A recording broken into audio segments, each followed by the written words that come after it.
It's dusk in a quiet village in Paraguay. The year is 1980. The sky glows with warm amber hues as the entire tribe gathers around a crackling bonfire.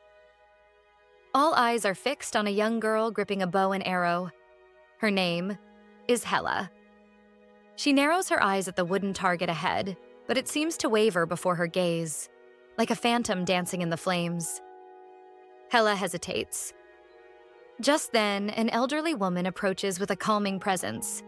She gently ties a hairband around Hela's head, whispering reassuring words. "You've trained hard. You've got this. This will give you confidence." Hela nods, clutching the hairband. "Thank you, Grandma. With this, I'll be brave." The woman, her grandmother, smiles warmly. "You've never been a scared little girl, and you're not about to start now."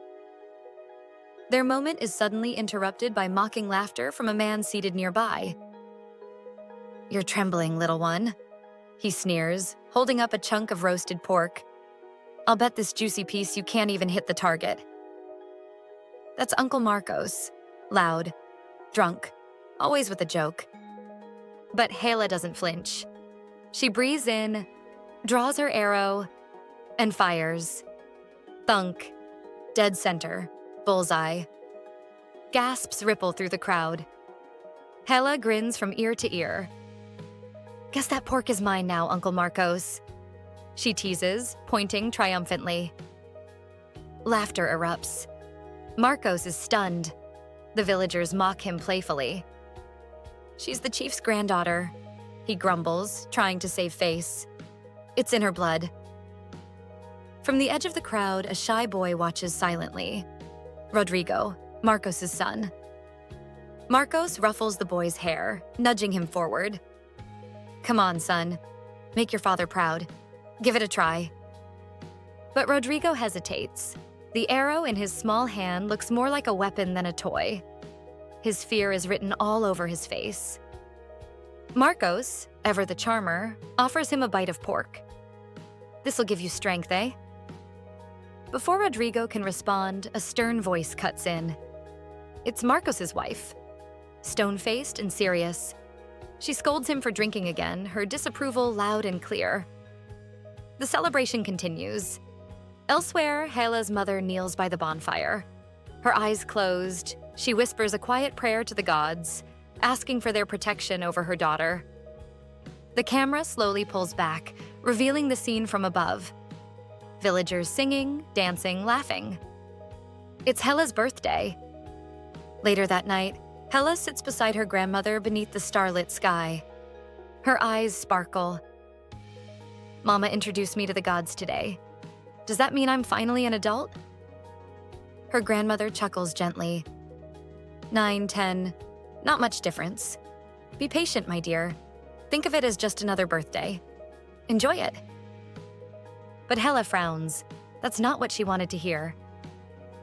"I want to grow up fast. I want to be a great chief like you." The older woman's expression softens. She wasn't expecting that. She gazes into the fire, a flicker of nostalgia in her eyes. "One day, when you're strong enough to protect our people, you will be a great chief." Hela's face lights up. "Then I'll train hard every day." A crown of flowers is placed on her head as the villagers surround her with songs and laughter. Children dance. The flames rise high.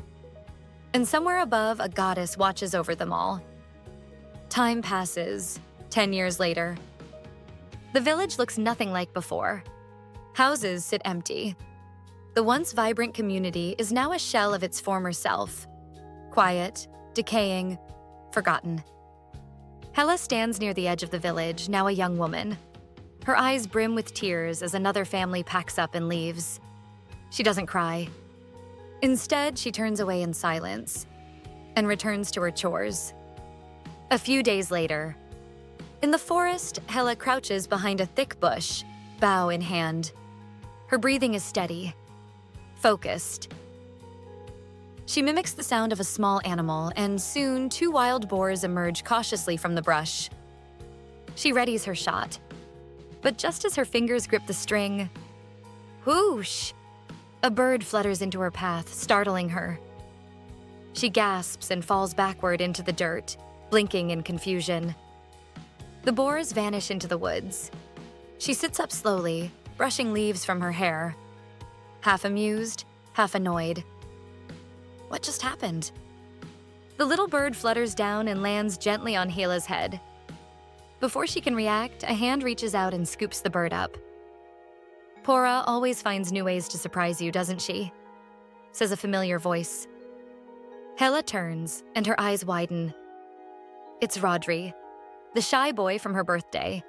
Only now he's a grown man, taller, stronger, with a quiet confidence in his smile. She beams with surprise and joy. Rodri, you're back? He nods a bit sheepishly. Yeah, came back from the city. Hela grips his hand, her voice trembling slightly.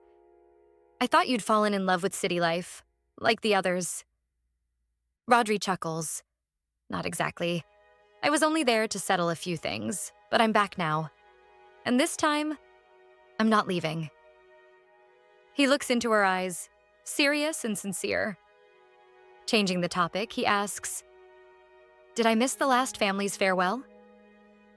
Hela's expression dims. Yeah, if you'd come just a little earlier, you would have seen them go. Rodri tries to lighten the mood, describing the city as a place full of wonders. Books, technology, mobile phones, endless things to learn. He talks about old tribe members who now live there. People who were once part of their big family. Then, almost casually, he adds, My uncle even asked if I wanted to stay, to study. Hela freezes. Her eyes search his face, worried. So, you might leave again? He sees the fear in her and gently squeezes her hand. Number, I just thought, maybe it'd be good if we both lived there. Together. But the moment those words leave his lips, Hela pulls away. No, Rodri, I can't. Her tone hardens. I'm the chief now. This village, this tribe, it was my grandmother's gift to me. I can't walk away. I won't let her legacy die. Rodri lowers his head, sadness clouding his face. I know, he says quietly. Still, something in his eyes reveals a silent wish. That she'd choose him instead. Sensing the weight in the air, Hela tries to change the subject. You still like cooking, right? She asks, managing a small smile. I'm planning to rebuild the old kitchen. Thought I'd start with the traditional stove. Maybe if we work hard. This village can be even better than the city. Rodri runs a hand through her hair, his voice low. It already is, because you're here. Just then, Pora, the mischievous bird, pecks Rodri's hand still intertwined with hers, forcing him to let go. Hela laughs and lifts the bird. She checks its leg. Nothing. Rodri leans in. No messages? She shakes her head, still smiling. Maybe Pora got lost again. The bird chirps indignantly and hops onto Hela's face, flapping as if to defend its honor. Trying not to laugh, Rodri suggests, maybe next time we should just make a phone call. I brought some money from the city. We could try it now. Hela lights up at the idea. Let's do it. As they turn to walk off, chatting and giggling about Pora's antics, a firm grip yanks them both by the collar. They spin around. Standing behind them, arms crossed and eyes narrowed, is none other than Marcos, Rodri's father. Where do you two think you're going? He asks gruffly. Rodri keeps calm. We're just going to make a few calls. Marcos's frown deepens. It's getting dark, he warns. You know what that means. The Jasy Jatere prowls the forest at night. You could be kidnapped. Hela rolls her eyes and waves it off. That's just an old story, Marcos. We're not kids anymore. Marcos responds the way only he can, by flicking Hela on the forehead. Ow, she yelps. Grumbling under his breath, he grabs both Hela and Rodri by the arms and herds them back to the village. Kids these days. No sense in their heads. He mutters. But behind his back, Hela and Rodri exchange mischievous glances. They don't say a word. But they've already made up their minds. They're sneaking out later. Later that night, at the edge of the forest, the two reunite under the pale glow of the moon. Is he asleep? Hela whispers. Rodri nods with a smirk. Out like a light. Dad loves his early naps. They step quietly into the woods, their footsteps soft against the leaf-covered trail. After several minutes, they arrive near the mouth of a cave. Its shadow looms ahead, swallowing the moonlight. Hela slows down, uneasy. Wait, this doesn't look right. Are you sure this is the way? Rodri grins. Shortcut, trust me. Still suspicious, she follows anyway. But something doesn't sit right. Rodri, taking a cave route? That doesn't line up. The Rodrigo she remembers hated tight spaces, couldn't even handle the smokehouse. Weren't you afraid of caves? She finally asks. He shrugs. Not anymore. He pauses, glancing at her. Actually, I brought you here for a reason. There's something I want to show you. They step into the darkness. Rodri clicks on a small flashlight. The narrow walls flicker with light. The silence is thick. He hesitates, then reaches out his hand, only to pull it back quickly, embarrassed. The path's a little tricky, he says, clearing his throat. Here, hold on to me. Hela takes his hand. It's warm, familiar, comforting. As they walk, the silence between them grows heavier. Hela suddenly feels something damp. Hey, your hand's wet, she teases. If you're scared, we can turn back and take the long way. Rodri's expression hardens. I'm not scared. He stares into the dark ahead. This place, it just makes me feel weird. His voice turns distant, thoughtful. It's like nothing moves. No difference between today, yesterday, or tomorrow. Everything feels stuck. Everyone's just drifting. Hela listens in silence. It's like time doesn't matter anymore, he continues. Even when I was in the city, it felt the same. No excitement, no meaning, just routine. She stops, looks at him, a quiet sadness in her eyes. I wish time really would stop, she says softly. I wish it had stopped, when everyone was still here. Rodri turns to her, surprised by her words. I'm not trying to leave all of that behind, he says quickly. But Hela doesn't meet his eyes. I know you've thought about it, she says. Maybe that's why you brought me here, to make it easier to say goodbye. Rodri's eyes widen. What? No, stop. That's not it at all. You're being way too dramatic. He fumbles in his pocket and pulls something out. A small box of matches. He strikes one. A tiny spark leaps to life, and he lights a slender sparkler candle. This is why we're here, he says, handing it to her. I saw it in the city and thought, Hela would love this. She watches in awe as the little flame crackles and spits golden sparks into the cave's darkness. Rodri smiles. Try drawing shapes in the air. She waves it around, the light leaving glowing trails behind. Circles, stars, swirls. She laughs, genuinely. The sound echoes off the cave walls. I knew you'd like it, he says. They sit together on the floor of the cave, quietly drawing with their sparklers, surrounded by shadows and sparks. The memories come rushing back. How they became friends. How the stars used to shine brighter when they were kids. It was a good night, Hela whispers. Rodri nods. One of the best. As the sparkler in her hand fizzles to an ember, Hela sighs in contentment. But then, something catches her eye. On the back of her hand, glowing faintly under the dying light. A symbol. Delicate lines in sea green and red. Strange, intricate.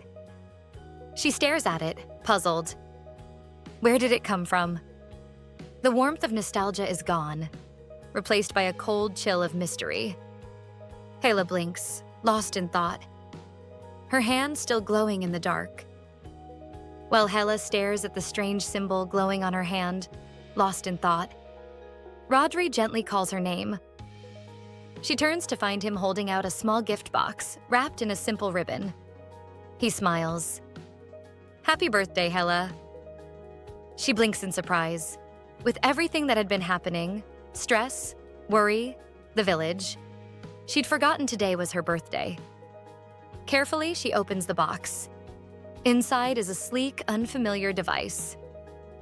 "It's a Walkman," Rodri explains, his eyes lighting up. "They're super popular in the city. You can listen to music, anytime, anywhere." He places the headphones gently over her ears, presses a button. And suddenly, music fills her world. Hela gasps, eyes wide. How is there music inside this little box? And why does it sound like it's coming from inside my head? Rodri laughs. Her awe makes him beam with pride. He watches her, completely enchanted. She removes the headphones slowly, smiling at him with warmth that hits straight to his chest. Rodri turns pink. His heart stumbles. Still flustered, he murmurs, "We've grown up a lot, haven't we?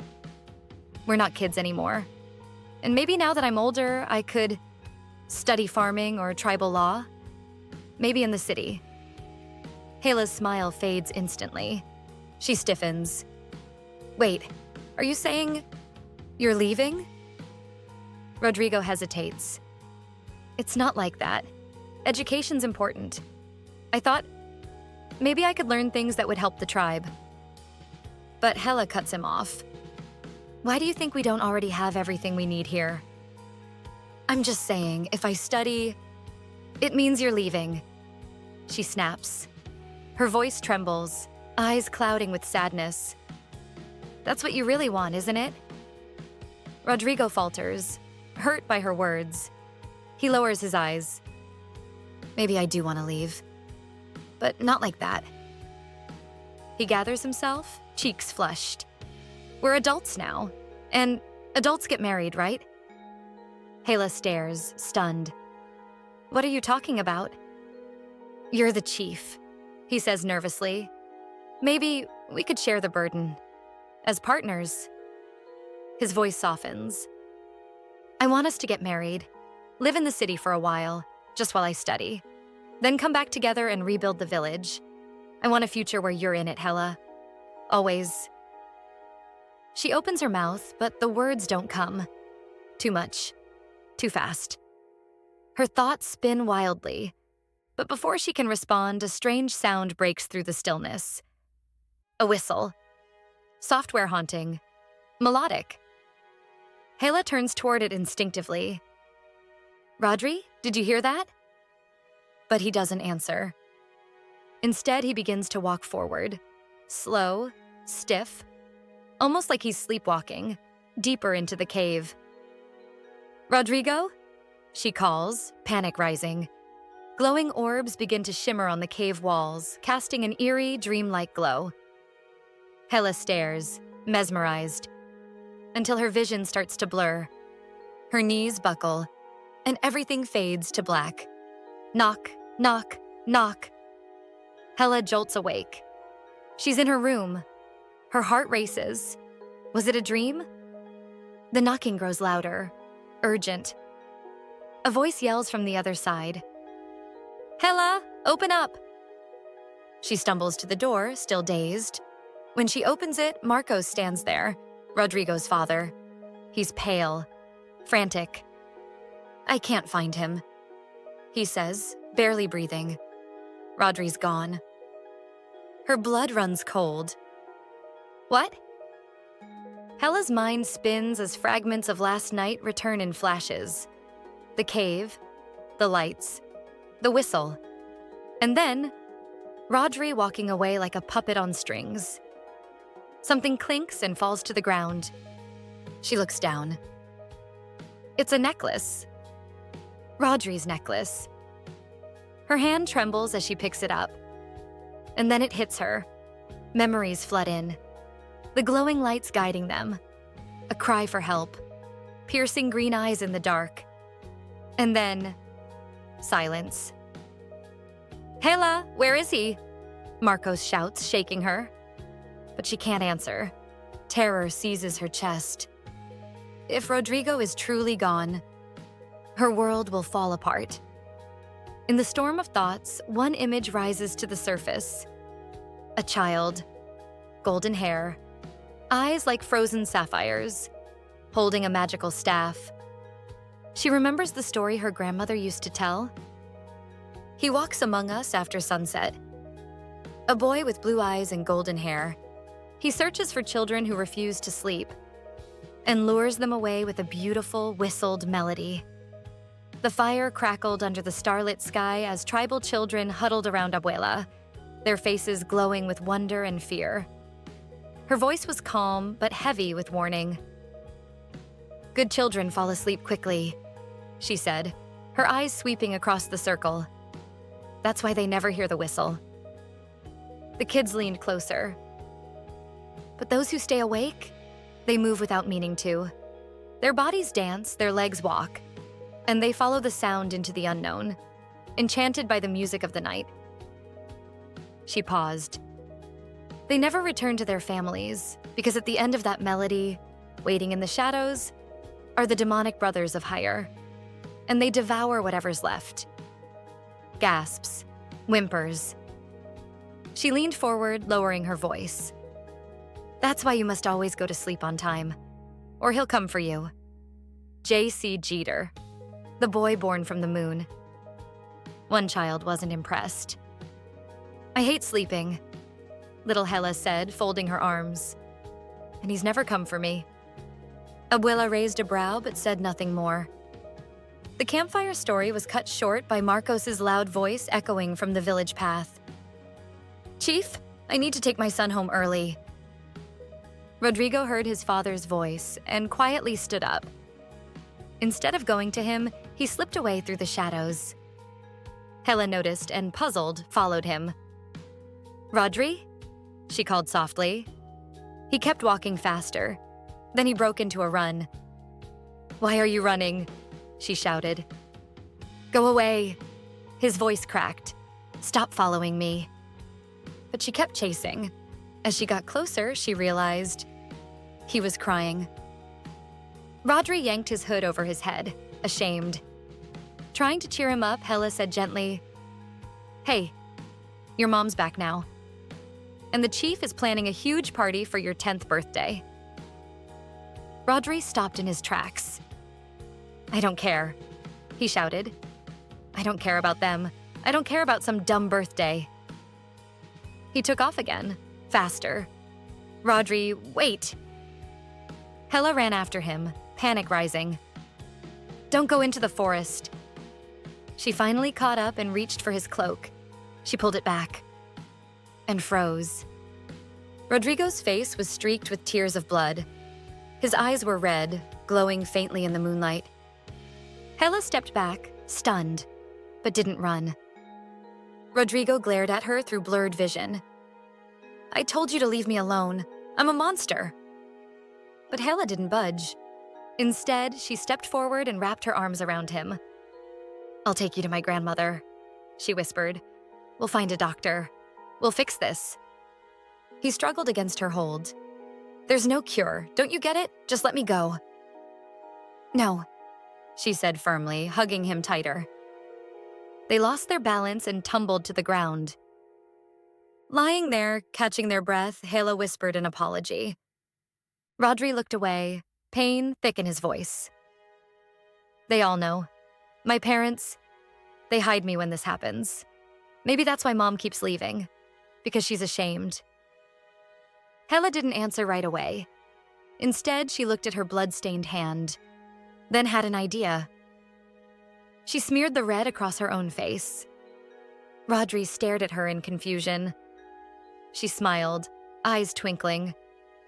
"When I turned 10, my mom painted my face for the coming-of-age ceremony. See? You're not cursed. You're special. You were born like this." Rodri blinked. "What?" "I'm serious," she insisted, striking a proud pose. And besides, I look better like this, don't I? Rodrigo finally cracked a grin. Not even close. With a playful huff, Hela flicked more of the red onto him. They sat in silence for a moment, until Hela spoke again. You're not a monster, Rodri. She looked him in the eye. And even if you were, I'd still be your friend. Rodrigo looked away, half smiling. Are you trying to make me feel better or worse? She raised a brow. I have loads of non-human friends. Like who? Pora, a bird. Total menace, but still my best friend. Rodrigo finally laughed. That sound, his laughter, made Hela smile again. And just for a moment, the darkness around them didn't feel so heavy. I mean it, Hela says, gently brushing hair from her face. Pora and I will always be your friends. She looks Rodrigo in the eyes. You don't have to hide with me like you do with the others. You can just be you. Rodrigo is quiet for a moment, then sighs, a mix of relief and disbelief. You're strange, Hela. I've never met anyone like you. She grins. That's because I'm going to be the village chief someday. Her tone softens. And a good chief welcomes everyone in the tribe, no matter what. Before he can respond, a streak of light cuts through the sky. Then another, shooting stars. Hela gasps, raising her hands toward the heavens. See? Even the gods are celebrating our friendship.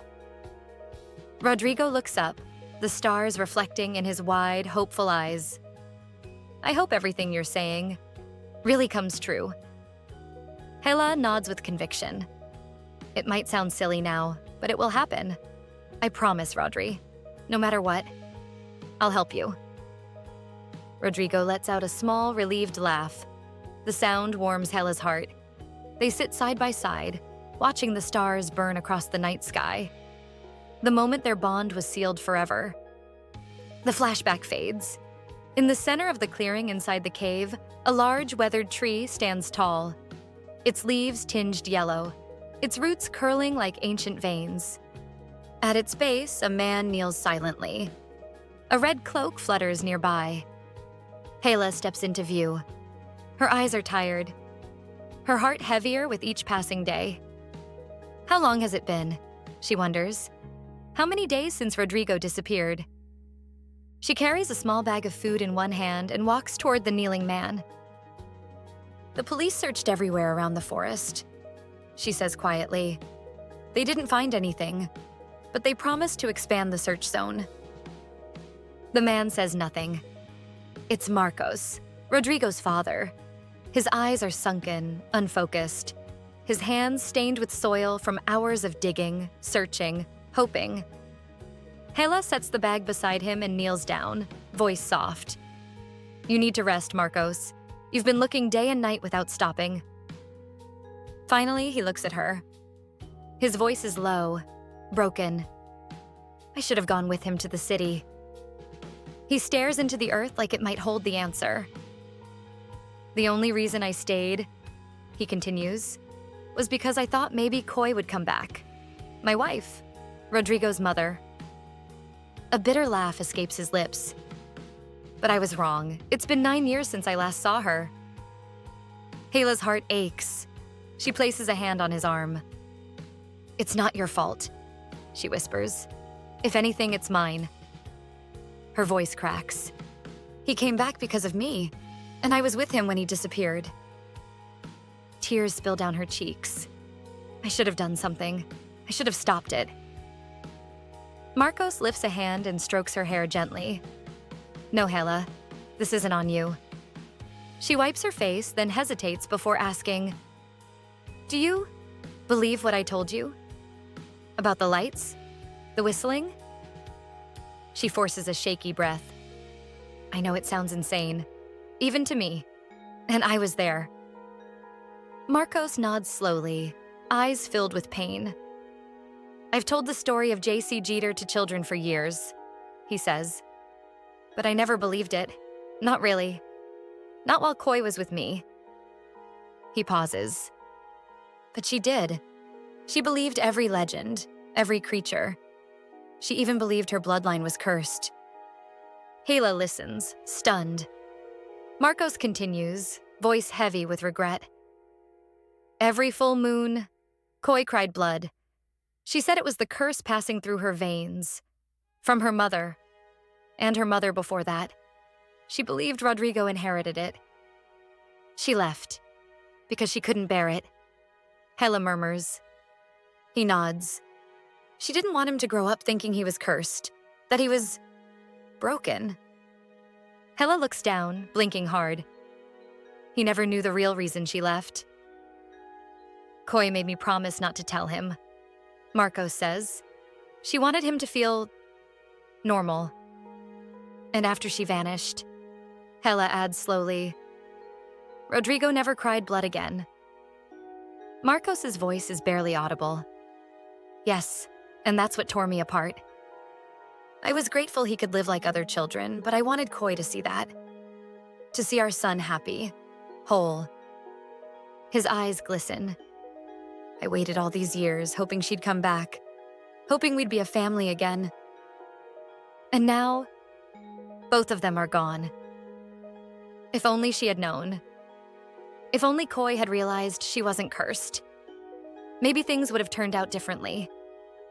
Maybe Rodrigo wouldn't be missing now. Marcos slumps forward, finally succumbing to exhaustion. The weight of memory and grief has worn him out.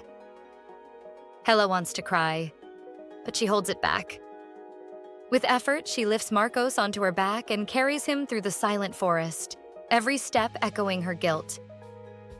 I destroyed their family, she thinks. I didn't let him leave for the city. I thought I was protecting him. She lays Marcos gently in his home, covering him with a blanket. Then, quietly, she slips away. Moments later at Hela's house, she stands alone in the doorway, staring at the faded portrait of her grandmother, the great chief, the woman who believed in her. But now, Hela isn't sure anymore. Maybe father was right, she thinks. Maybe I should have left. Maybe this leadership dream was just a childish fantasy. I can't protect this tribe, not like she did. As these bitter thoughts spiral, a sudden knock jolts her back to the present. Knock, knock. She startles. Another knock. She steps toward the door cautiously. Who's there? She calls. A familiar voice answers.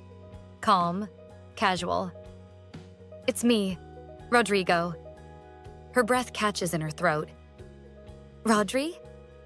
She rushes toward the door, heart pounding. Her hand touches the handle, then stops. A strange warmth spreads through her palm. She looks down. The mark. The same glowing symbol from the cave burns faintly on her skin. And then, a whistle. Software melodic. Familiar. Her breath catches again. Rodri. Can't whistle. The mark pulses violently. The knocks grow louder, more aggressive. The voice outside changes. Deeper now. Colder. If you want to see Rodrigo again, it says, come out. Terror floods her. She collapses to the floor, trembling. Is it my turn now? Will he take me too? Dark thoughts circle her mind. But then, like a spark in the dark, her memory returns. That night on her 10th birthday, her grandmother's voice. You'll be a great leader someday, Hela. That one sentence steals her spirit. She rises, wipes her tears, and grabs her bow. Then her knife. But one more thought halts her. The whistle. That melody could hypnotize her again. Her eyes dart around the room until they land on the Walkman. Rodri's gift. Without hesitation, she grabs it, slings it over her shoulder, and places the headphones on her ears. The music hums to life, drowning out the whistle's call.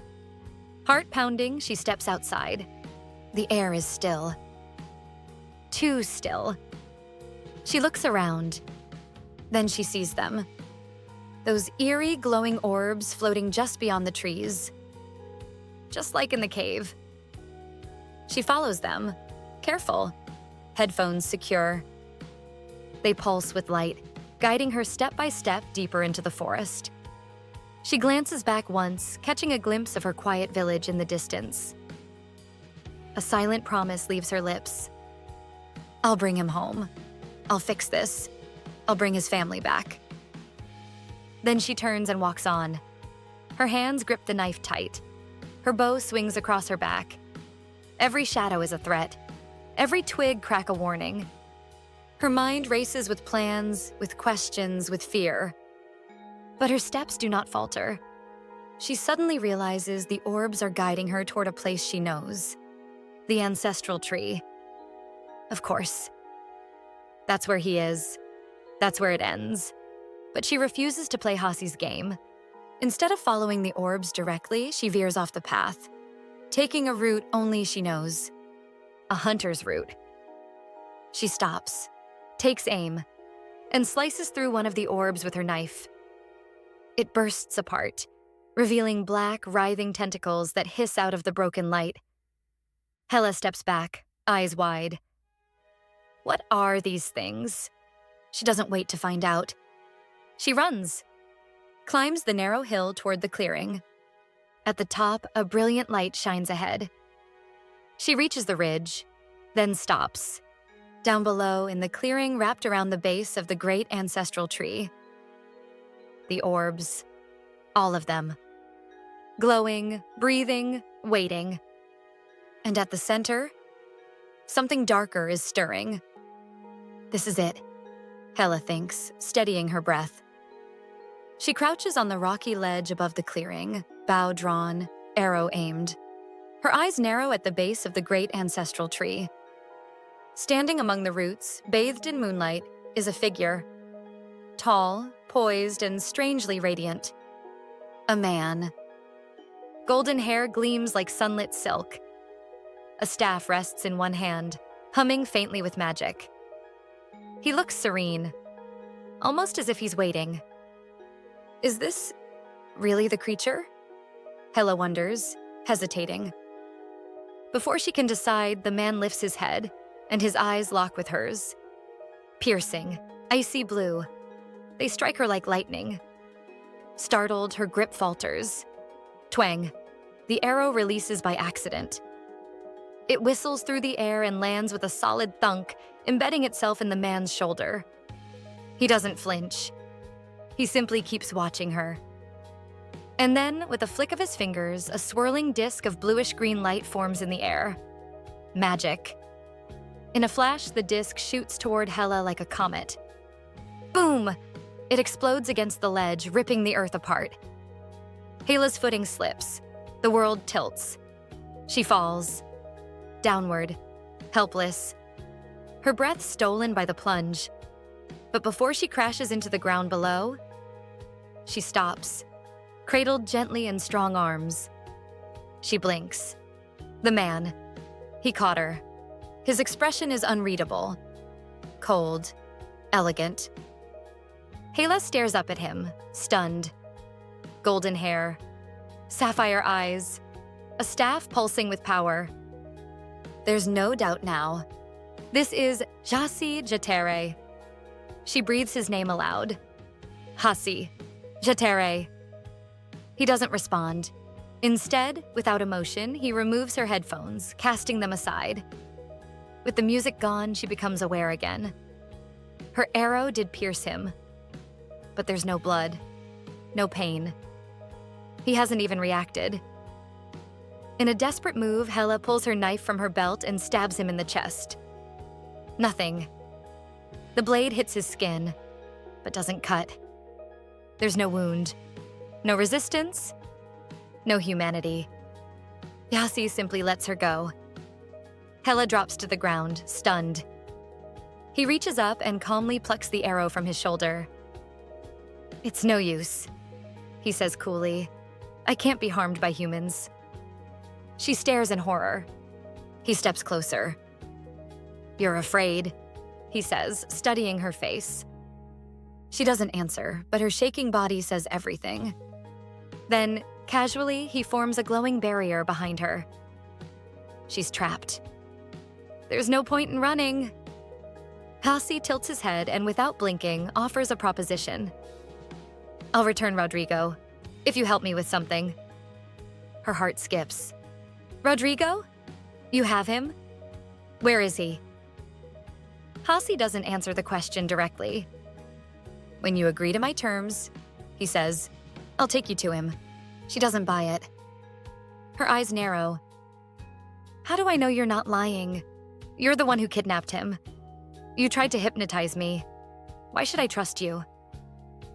He raises an eyebrow. And yet, he counters, you once mimicked the sound of wild boars just to lure and kill them. I fail to see the difference. The comparison hits hard. He's been watching us this whole time. How long had he been planning this?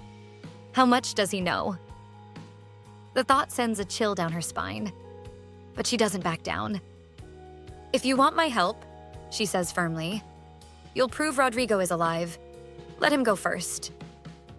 Jasy's gaze darkens. No. He seems offended. I'm a demigod, he says. My word is sacred, far more binding than the fragile lies humans whisper to one another. She clenches her fists. What is it you want? He steps back, raising his staff. I need you to open a gate. Despite Jasy's calm voice and otherworldly poise, Hela's instincts scream one thing. Don't trust him. He could kill her the moment she opens this so-called gate. And she still isn't sure Rodrigo is even alive.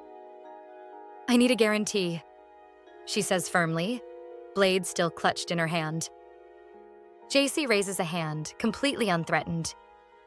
A blood bond, he replies, his tone cool and unshaken. That will be your assurance. He steps closer, voice dropping to a near whisper. This contract will be engraved in your heart until I fulfill it. A vow made with a demigod cannot be broken, without consequence. She hesitates. Jasy continues, now circling her like a calculating flame. To seal it, you must envision your desire, then carve your name into my flesh. The words hit her like a stone. Still trembling, Hela nods once. Slowly, reluctantly, she raises her knife. One breath in, and she carves. Her name, Hela, scrapes into the skin of his arm.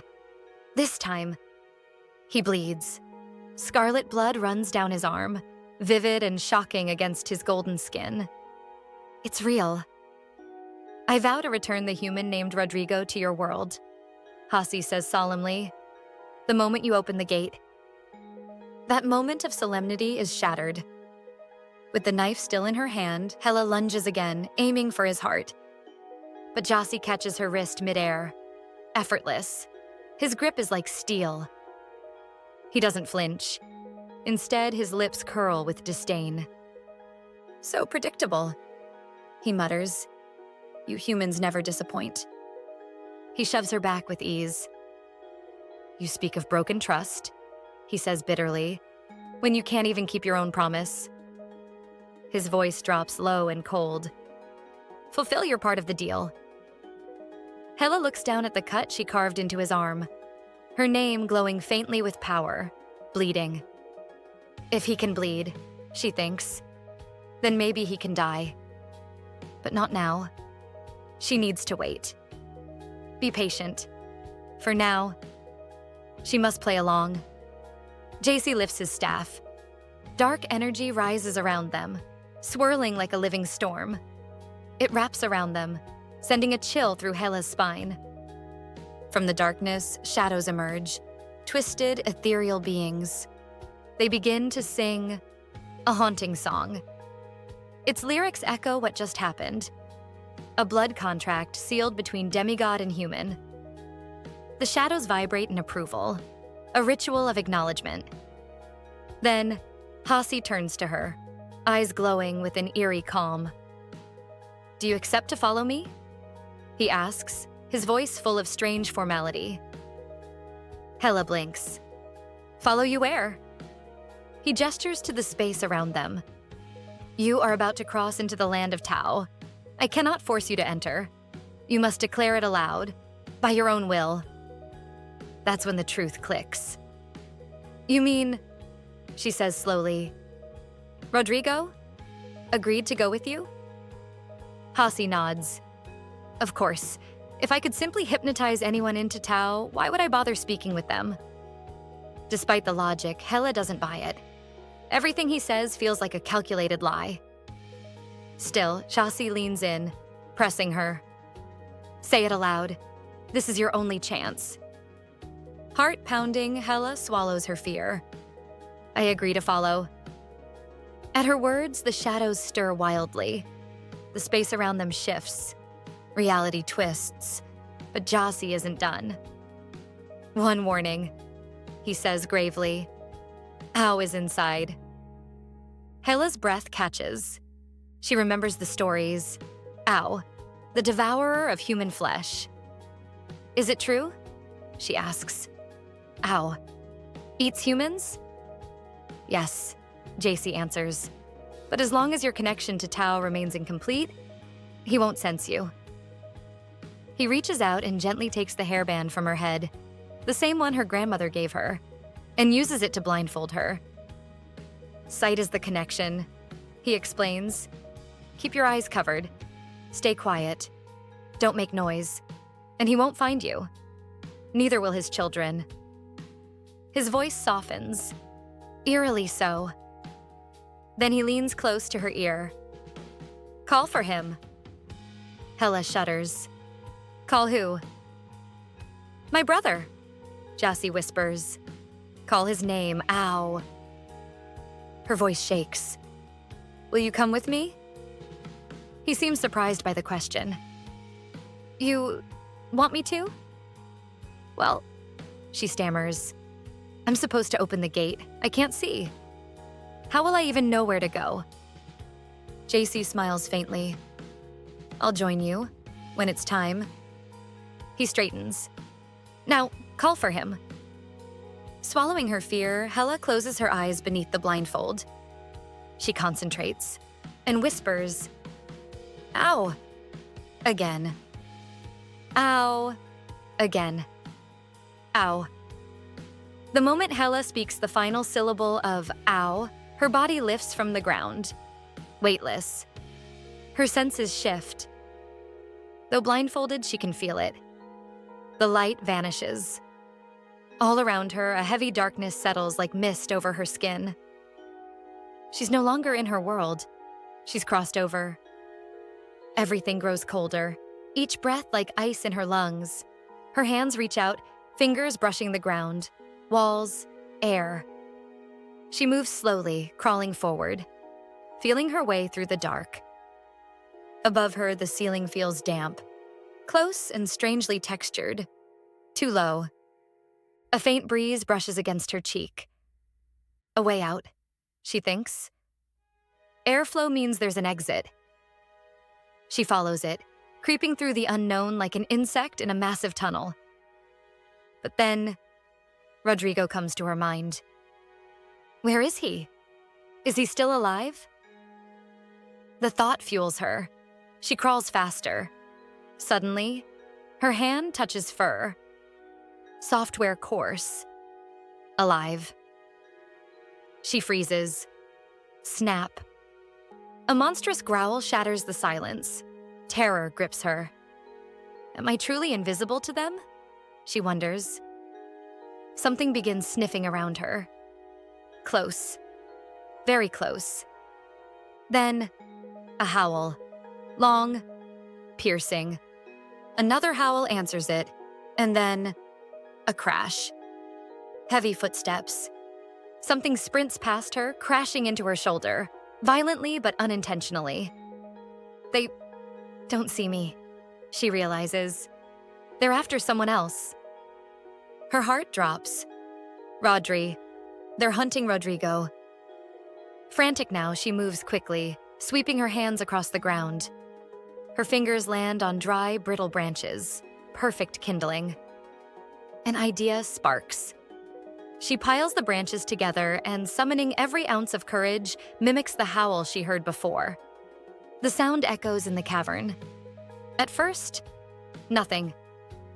Then, one creature steps toward her. Just one. The rest, still focused elsewhere. Is that elsewhere? Rodrigo? Have they caught him already? Panic claws at her chest. But then a memory emerges. Her grandmother's lessons. Packs have structure, she once said. Scouts watch, soldiers act, leaders command. The scout is the eye. If it marks you as prey, the entire pack will follow. Suddenly it clicks. The creature that noticed me first, it's the scout. And scouts. Call the hunt. Hela makes a choice.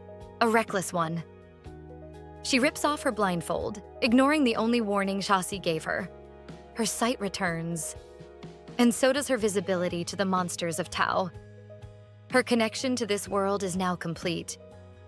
Before her stands a grotesque creature, thin, canine-like, bones pressing through stretched skin. It looks like a wolf, but its face is a hollow, skeletal mask. A human hand dangles from its mouth. Hela reels back in horror, but she has no time to break down. Not now. She lights an arrow, a blazing flame atop its tip. She aims, exhales, releases. The arrow streaks through the darkness, landing at the creature's feet. It screeches and howls again, louder, more urgent. The call is answered. Thunderous crashes, snarls, footsteps. They're coming. From the black, hulking beasts emerge, larger than the scout. Muscular, fangs like daggers, claws like steel. They charge, straight toward her. But Hela, eyes sharp, heart steady, doesn't flinch. She watches them come. She is the trap. And this is the hunt. As the monstrous horde charges toward her, Hela doesn't hesitate. She fires her flaming arrow directly into the wall of dry branches she had stacked. Whoosh! The barrier erupts into flames, casting a wave of heat through the darkness. Some of the creatures run headlong into the inferno, screaming, writhing, their bodies engulfed in fire. But it isn't enough. There are too many. And they're hungry, relentless, driven by something deeper than instinct. Eyes wide, Hela looks for higher ground, anything to gain distance. Her gaze lands on a towering, bioluminescent mushroom with a broad cap overhead. Without a second thought, she loads a rope-tipped arrow and fires it into the stalk. It embeds with a satisfying thunk, and she begins to climb. But the creatures are climbing too. Some still aflame, some dragging their charred limbs behind them.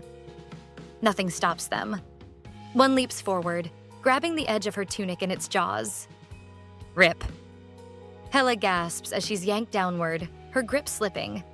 She plummets, straight into the sea of snapping teeth and claws. But before the creatures can sink into her flesh, Jasy appears. He snatches her from the air, holding her close in a protective grip. They land. Hela stares at him, breathless. You saved me, she mutters, stunned. He meets her gaze, but before he can reply, the howling begins again. This time, it's different.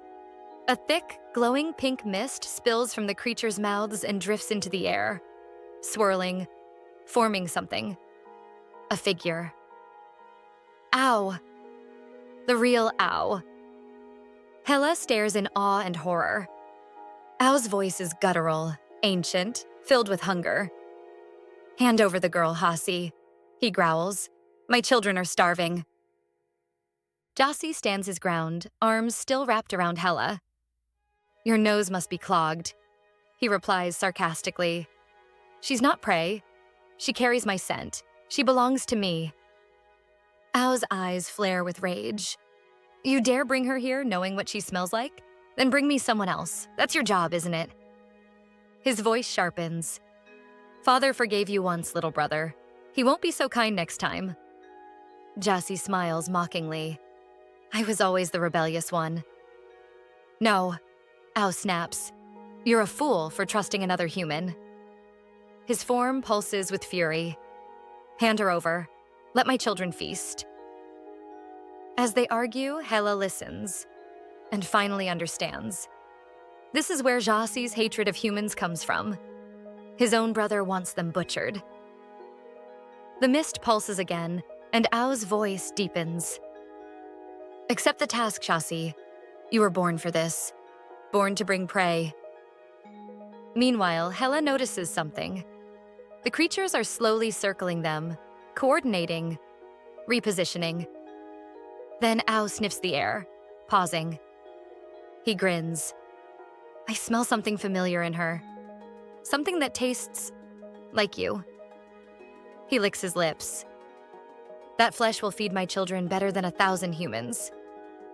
Jasy's fists clench, but Ao is done talking. He snarls. She will be their feast, and bring me Hasi's head as tribute. With that, the pink mist begins to fade, but not before leaving one final message. This is for your own good. Father won't give second chances again. As the mist dissolves, Jasy's calm mask cracks, rage simmering beneath it. But there's no time to argue. The beasts attack. Jasy raises his staff, summoning a shimmering magic circle beneath their feet. The spell lifts them into the air, floating just above the swarm of creatures. They snarl and leap, but can't quite reach them. The circle wobbles under the weight of the tension. Suddenly, a deafening crash. Stone splits. The ground trembles. From the shadows emerges a massive creature, 3 times the size of the others. Its jaws open wide, too wide. Its claws scrape the rock as it lunges skyward. Jasy's eyes widen. Hold on. Just before the beast's gaping mouth can close around them, he disperses the magic circle, sending them both falling fast. The monster misses. But now, they're falling straight into the middle of the swarm. They hit the ground hard, but Jasy wastes no time. He slams his staff down, creating a powerful energy barrier that pushes the creatures back in all directions. The beasts claw and thrash against it, unable to break through. For now. Inside the glowing sphere, Hela gasps, staring at the chaos outside. They're surrounded. Again. Jasy clenches his jaw, his fury mounting. That fool of a brother. It's obvious now. Ao has unleashed every one of his children to tear them apart. The barrier Jasy created begins to splinter under the pressure of countless claws and fangs. Cracks spider across the glowing shield as snarling creatures slam into it, again and again. Jasy's hands tremble, straining to keep the magic intact. But it won't hold much longer. With a grunt of effort, he changes tactics, recasting the spell. The barrier collapses inward and reforms into a magical collar, snapping tightly around the neck of the enormous beast. It constricts. The creature thrashes. Snarling, it lets out a guttural roar, its eyes locked on Hela, its intended prey. But Jasy knows. This will only buy them seconds. Hela! He shouts, turning to her. Climb! Get to higher ground. But Hela is frozen, wide-eyed, shaking. Her gaze is locked on the massive creature as it struggles against the magical restraint. She can't move. She can't even breathe. Then, the collar breaks. Snap! The monster charges. Hela doesn't react. Just before it reaches her, Jasy throws himself into its path. He slams the staff into the ground and casts another circle, this time beneath Hela. In an instant, she's lifted into the air, soaring upward out of the monster's reach, until she lands gently atop the massive tree. From her perch, Hela looks down, and her blood runs cold.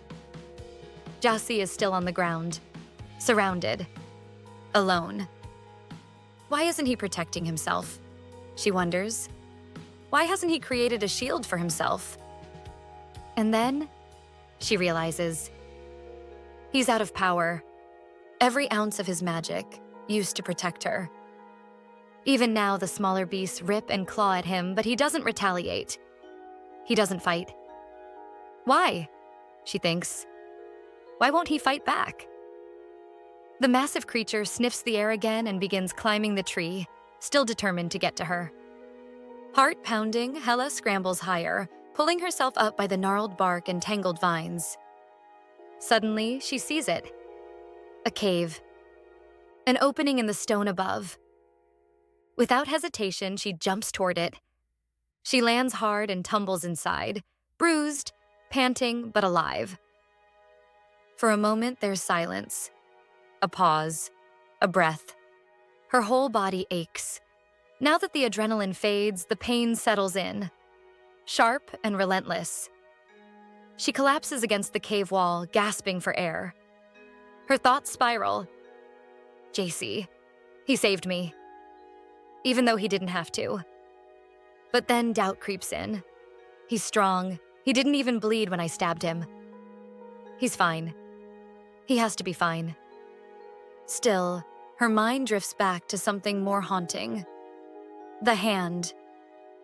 The human hand she saw in that creature's mouth earlier. Was it Rodrigo's? She never saw that beast again during the battle. Suddenly, a howl echoes through the cave, shaking the stone. She crawls to the edge and peers out. The massive beast has backed away from the tree, and now stalks back toward where Jasy once stood. But Hela can't see him. Only a strange, brilliant light flickering at the center of the battlefield. Is he still fighting? Did he summon a new shield? Or is that something else? She turns back inside the cave. Should I go deeper? Maybe that beast, the one with the hand, is somewhere inside. If I can find it, I'll know. I'll know if Rodrigo is still alive. But her heart tugs toward the chaos outside. Toward Jasy. Why didn't he attack? Why didn't he strike back? Are those creatures really his family? Then the realization hits her. Maybe he can't fight them.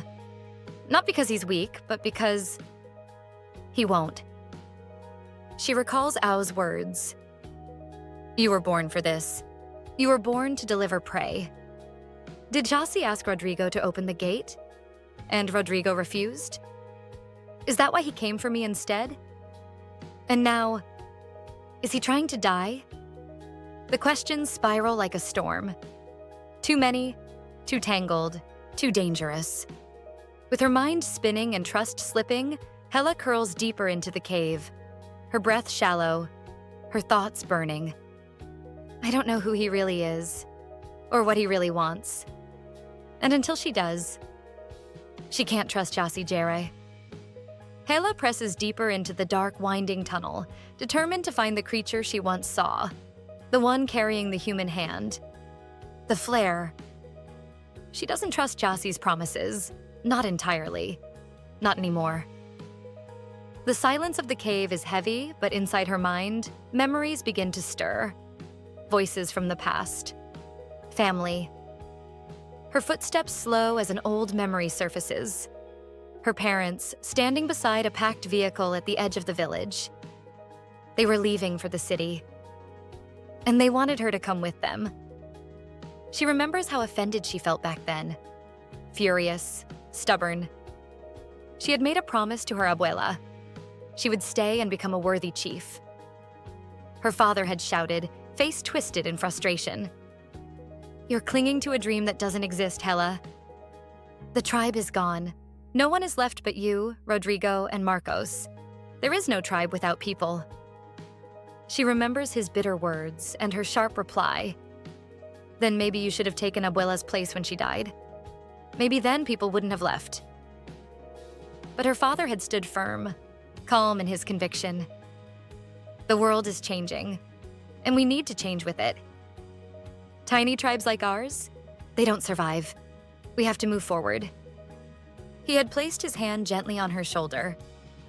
You're old enough now to decide. If you choose to stay, then you live with the consequences. The argument had left her mother heartbroken. She remembers her mom asking quietly, "Please, don't make this goodbye any harder than it already is." As they drove away, her father made one final promise. "You'll always have a place with us, Hela. If you ever choose to leave the tribe, we'll be waiting." Now, years later, alone in a cursed dimension, Hela sits against the cold stone wall and lets those memories settle like dust. Everyone had left her. Her family, her people, her future. Numbered no more. She wipes the tears from her eyes and rises to her feet. She won't let the tribe die. Not Rodrigo, not herself. Whatever Hasi's plan is, she'll find out. But she won't be a pawn. And she won't be the past. She begins running, back through the twisting passages toward the battleground. When she returns, Jasy is there, just as she feared. Weakened, surrounded, barely holding the cracked magic circle between himself and the horde.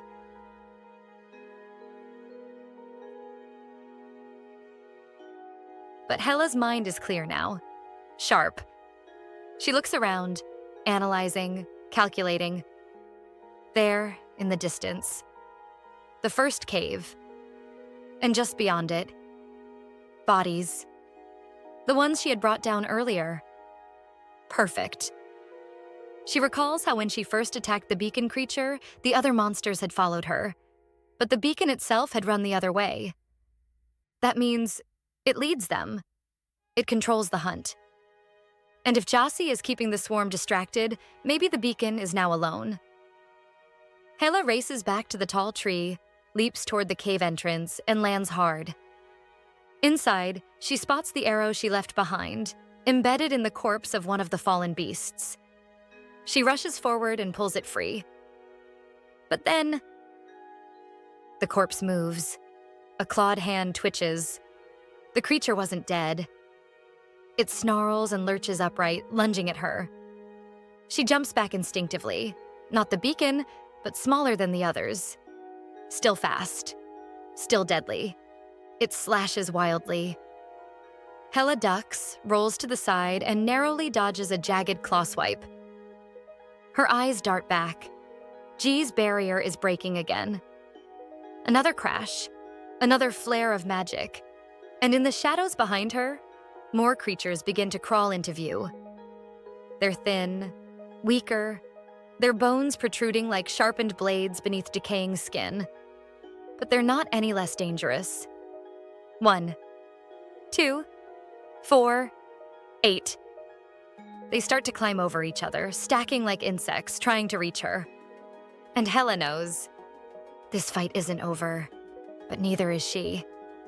The creatures close in, dozens of them. Climbing, crawling, eyes gleaming with hunger. Hela raises the arrow she salvaged, her last one. But as she aims, reality hits her hard. One arrow, one shot, dozens of enemies. It won't be enough. She grits her teeth and curses under her breath. "Damn it, Jasy, I'm counting on you." Then she pivots, aims not at the smaller beasts, but at the giant creature still attacking Hasi. "Don't you dare die on me," she mutters. "You promised." Her fingers tighten on the bowstring when something flashes. Her hand.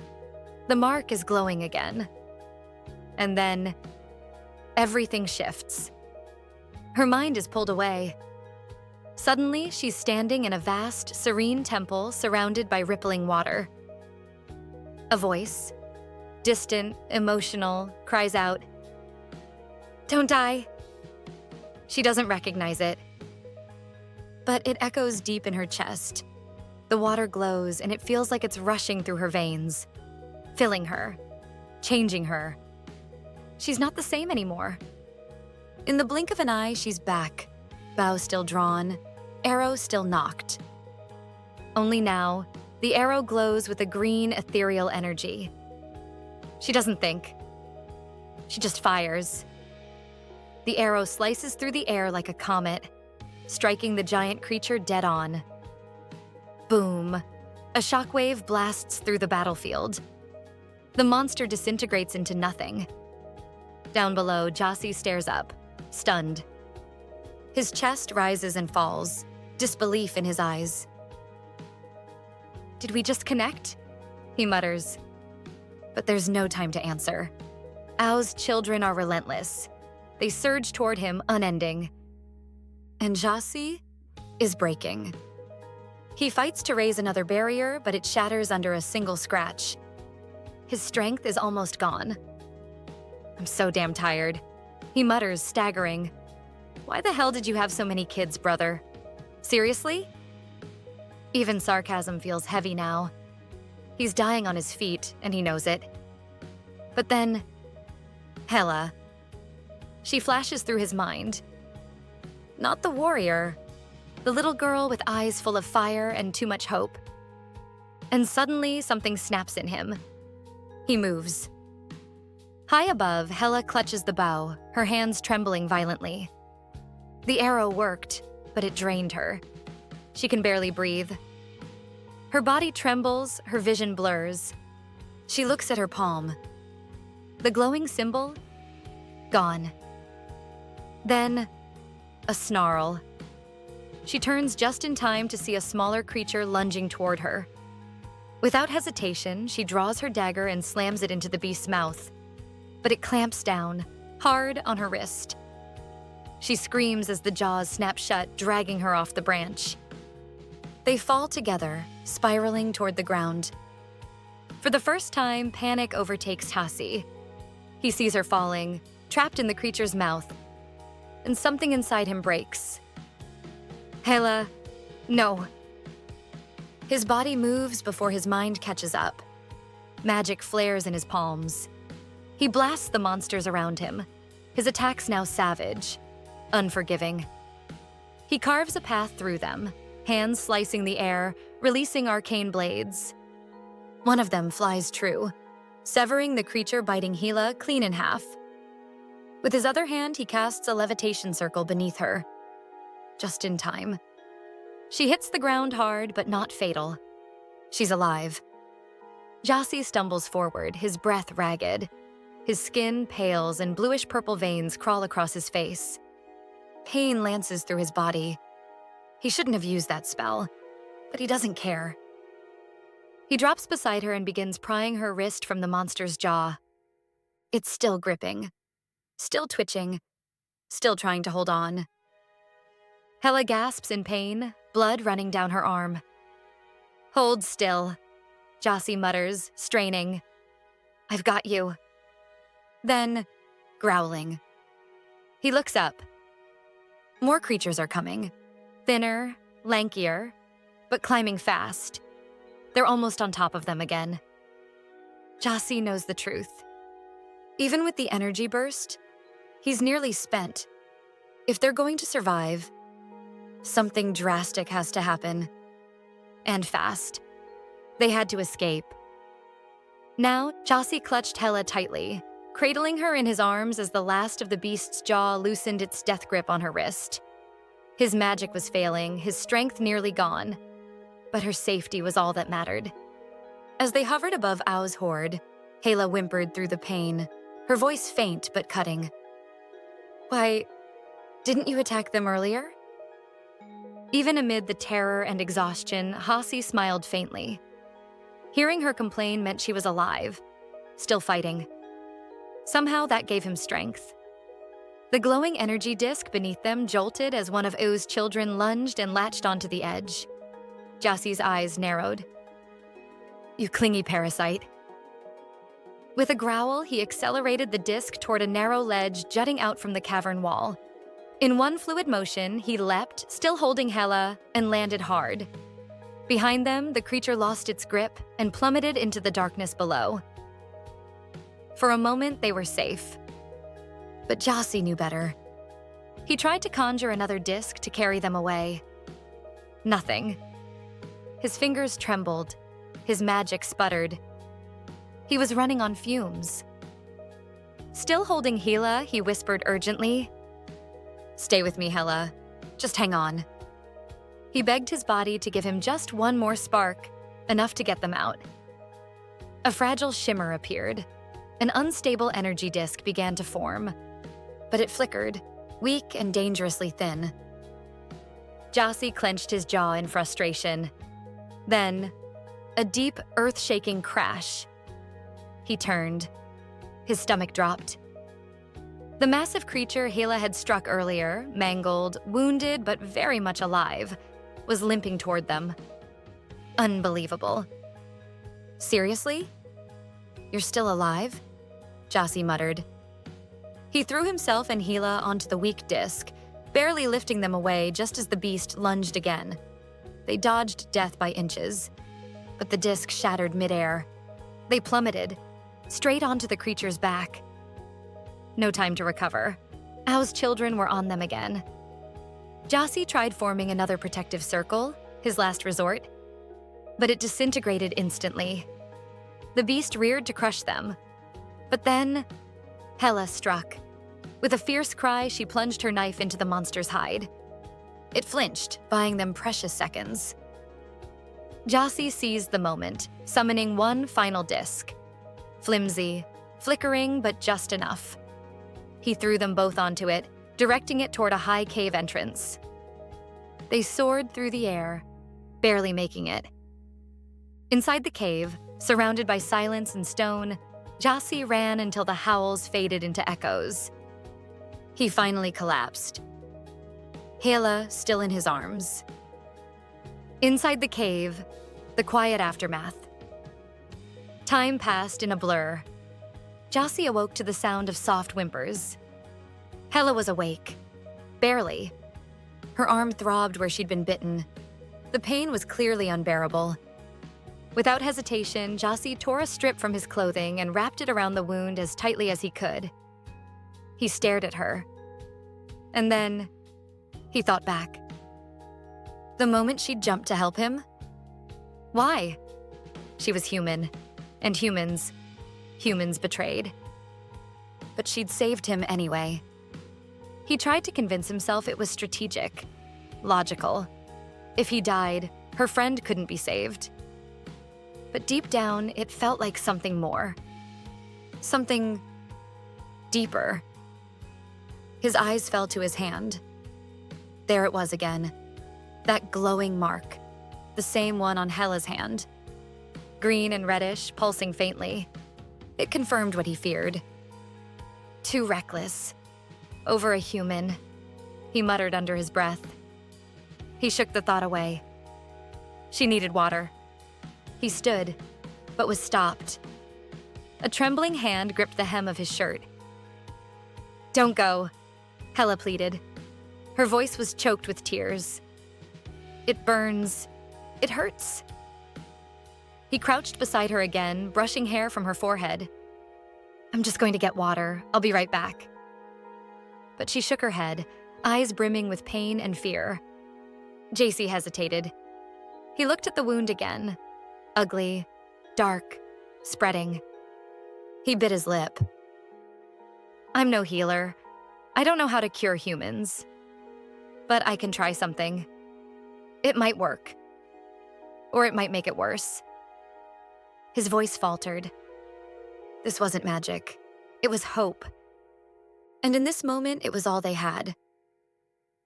"If you're willing," Jasy said, his voice barely more than a whisper, "I can try something, but there's no guarantee." Hela, trembling and drenched in pain, looked up at him, eyes red, body burning. "I'll do anything," she breathed. "Just make it stop." Jasy nodded solemnly. He leaned in slowly, brushing strands of hair away from her face. Then, without hesitation, he kissed her. In that moment, something surged through her. That water again. That same strange energy. But this time it wasn't terrifying. It was soothing, addictive. Instinct took over.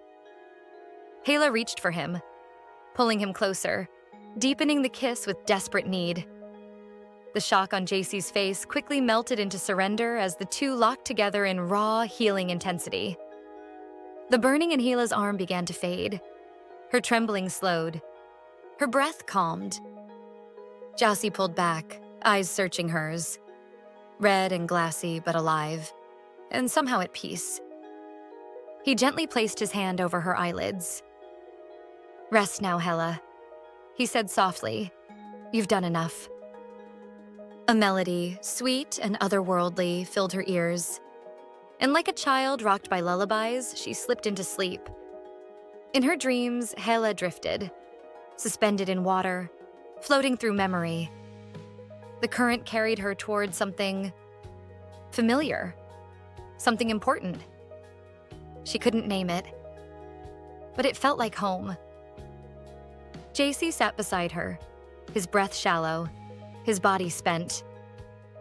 He peeled off his shirt, revealing a chest laced with red and black veins, the marks of decay spreading slowly through him. Wounds pulsed angrily across his skin. He touched them absently, wondering how much longer he had. His gaze turned to Hela. "You're my last chance," he murmured. She could open the gate. She had the will. She'd do anything for her friend.